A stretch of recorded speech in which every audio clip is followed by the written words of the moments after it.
áteszem. Kóstold meg. Ez fincsi volt? Igen? Jó. Én a narancsot.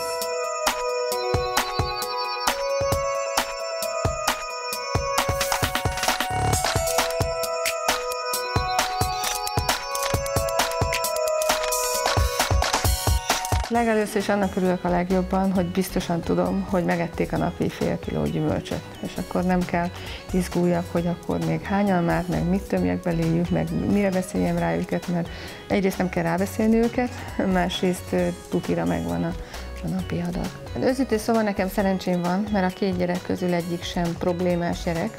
Viszont a környezetemben nagyon sokan, tehát a családban is, és az óvodában is már nagyon sok gyereknek segítettünk azzal, már csak azzal is, hogy látták az én gyerekeimet, hogy milyen szívesen eszik, és ezért ők is kipróbálták, és ezért nagyon hálásak is, tehát ennek így örülök. Nekem a Flavantik nagyon jól kiegészíti a munkámat. Először is nagyon sok gyerek fordul hozzám, illetve a szülők a gyermekeik problémái miatt. A gyerekek nem igazán esznek zöldségeket, gyümölcsöket, és így tudok segíteni abban, hogy normális táplálék is beléjük kerüljön.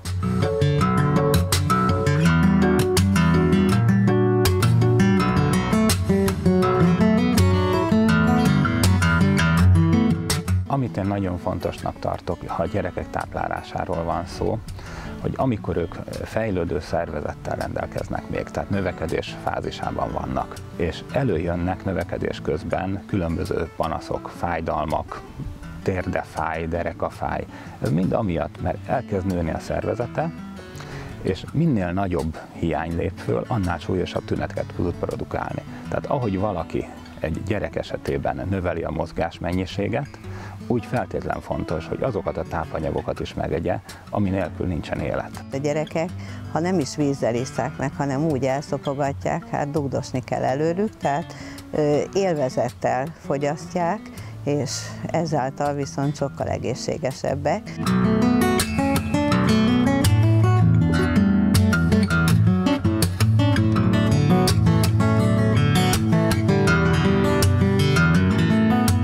Kislányom most már 2 évet járt óvodába, és se tavaly, se idén nem volt hiányzás az óvodában betegség miatt. Nem mondom, hogy nem lett beteg, nem mondom, hogy nem kapta el a többiektől az általános járványt, de elkapta pénteken, és hétfőn már mentünk óvodába. Olivér most kezdte a bölcsődét ebben az évben, 6-szor volt beteg, ebből egyszer volt igazán beteg, az összes többi csak anya maradj velem, tehát nagyon jól vagyunk, köszönjük szépen!